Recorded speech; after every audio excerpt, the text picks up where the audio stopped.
അമർത്തി പല്ല് തേച്ചാൽ പല്ല് മഞ്ഞയാവോ? നമുക്ക് നോക്കിയാലോ. ഞാൻ ഡോക്ടർ ബിസ്മി, ഡെന്റിസ്റ്റ് ആണ്. നമ്മുടെ പല്ലിന് രണ്ട് കവറിംഗ് ആണുള്ളത്. പുറമെയുള്ള കവറിംഗ് ഇനാമൽ ആണെങ്കിൽ ഉള്ളിലുള്ള കവറിംഗ് ഡെന്റിൻ ആണ്.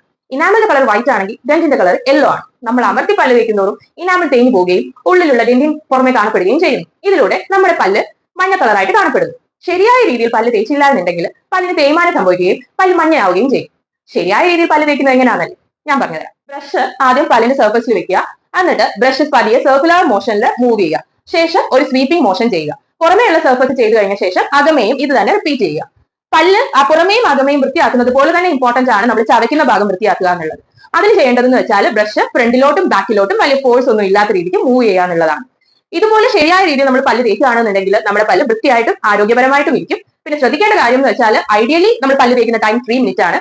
ഓൾസോ സോഫ്റ്റ് ബ്രിസ്റ്റിൽ ആയിട്ടുള്ള ബ്രഷ് യൂസ് ചെയ്യുന്നതായിരിക്കും നമ്മുടെ പല്ല് കുറച്ചുകൂടെ ഹെൽത്തി ആയിട്ടുള്ളത്. ഇതൊക്കെ ശ്രദ്ധിച്ചാൽ മതി, നിങ്ങളുടെ പല്ല് ആരോഗ്യത്തോടെയും വൃത്തിയോടെയും ഇരിക്കും. ഇതുപോലെ കൂടുതൽ ഡെന്റൽ ടിപ്സും എന്റർടൈനിങ് ആയിട്ടുള്ള ഡെന്റൽ ഫാക്ട്സും അതൊക്കെ അറിയണമെങ്കിൽ ഈ ചാനൽ സബ്സ്ക്രൈബ് ചെയ്താൽ